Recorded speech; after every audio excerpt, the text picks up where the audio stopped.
Hi all, welcome to my channel. I'm Mark, this is Mark's Mods. Now, I've got something a little bit different for you guys today. I wasn't happy with the look of the deflector dish on the Enterprise D. And I had to take off the bottom of it because one of the wires wasn't working for the power mod. So I thought it would be a perfect opportunity to update it and improve it.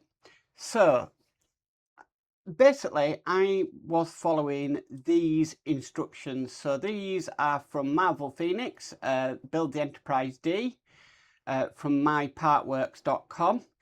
And basically in this, Todd explains everything for the mod. But it's kind of an evolution. So how it started, what he did, got pictures of the actual deflector dish, other bits and pieces, like so. Now this is called the Bassi Deflector dish because of the guy that actually made up some 3D files to print on this. So if I just go further down, we'll see them, and they are available on this website. So this is John Bassi's files that he'd done, and like I said, you can download them from this page. I will put this page in the description down below. But basically, we're hoping to, at the end, to have something like that. It just looked too toyish, the original one. So that's what I'm going to be doing today. Now, if I just come back to the build camera, I've done all of the prep work. So these are the files that I downloaded and printed on my 3D printer. I've got some bits and pieces that I need to put back on. As you can see here, we've got this piece here, we've got this piece here which I've painted and also adjusted slightly. And then I've got this cob lighting strip I got from AliExpress also. So the first thing we're going to do is we're actually going to put this back on. So that's just going to go on like so. So we'll screw that in with the original screws.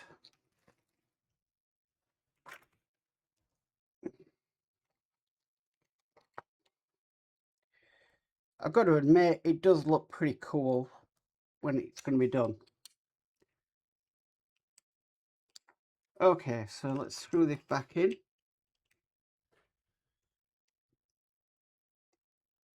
There might be a little bit of resistance from behind because obviously it's not an original part.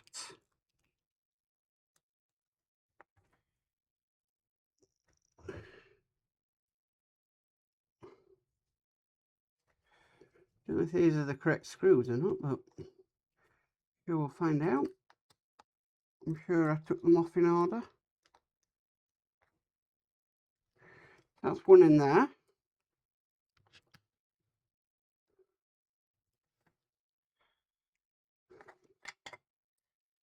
And get this right, Mark. You work with screws nearly every day. Well, yeah, you're struggling to do this with it, yeah.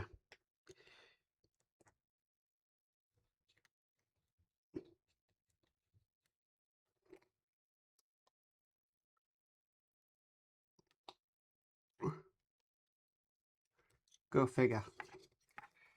Okay, so that is back in. Okay, so the next thing we do, I've actually drilled a hole there already. We're going to feed this lighting in.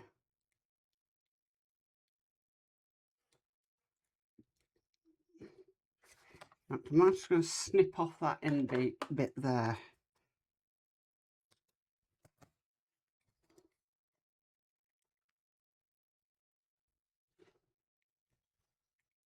Feed this in. Oh, now that bit wants to be a part of it.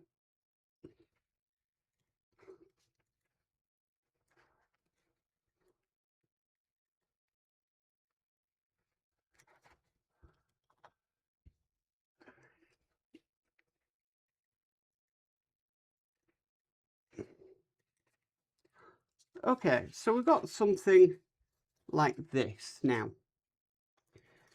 Now what I'm just wondering is, and maybe I need to open that hole up a bit more, just so I can get this terminal in, which I think is probably a good idea.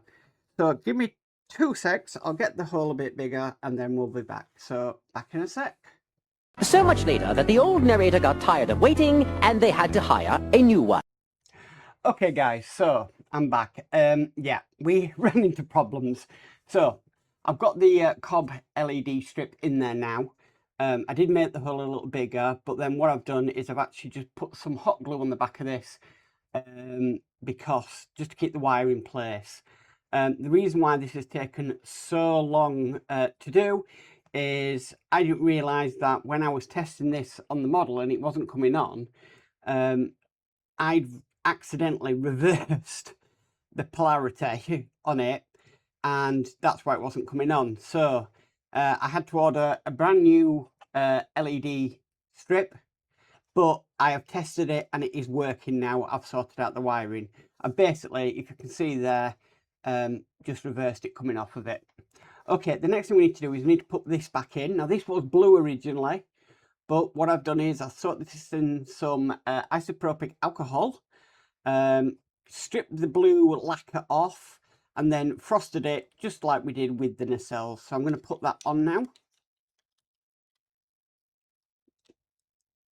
And that just fits nicely into place like that.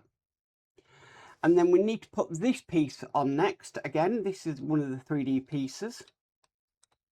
In fact, we need to put this on next. So let's get this in. That's snapped back into place beautifully. We're going to screw it in with these screws.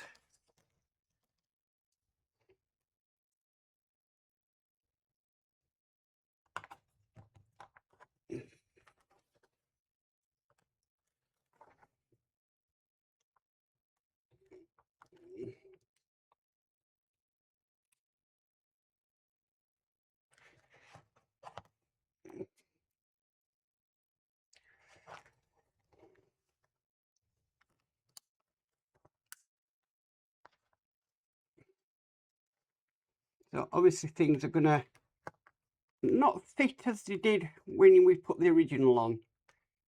That's because obviously we have modded this.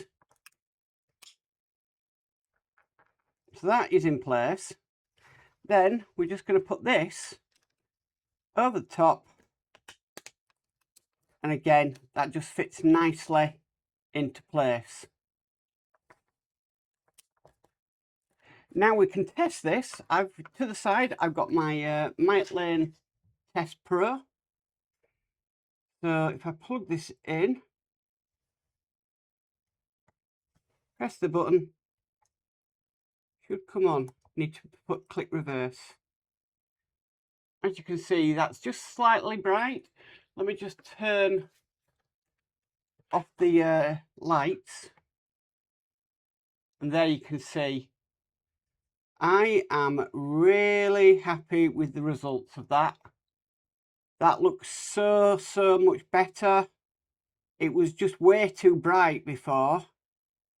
But that has really come out well. So you can still see the blue light, but that is definitely more accurate than what we have.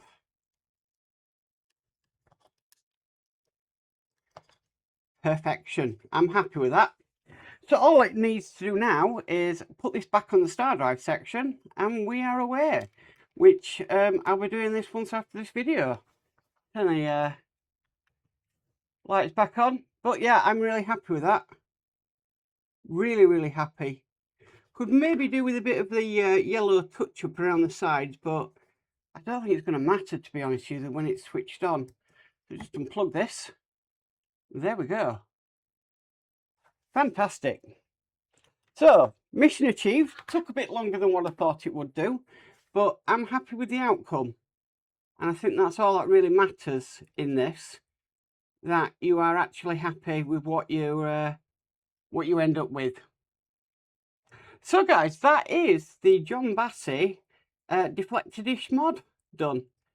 Like I said, I will put down in the description the website where you can follow along and do this if you want to do it. My recommendation is just do it. Just get it done. You know, just get on. I know I've quite modified the deflector dish, but it's going to definitely be worth it. So guys, if you liked this video, please give it a massive thumbs up. If you haven't already subscribed, please remember to subscribe and hit the notification bell and you'll be notified of any future videos. But as for always, stay safe and bye for now.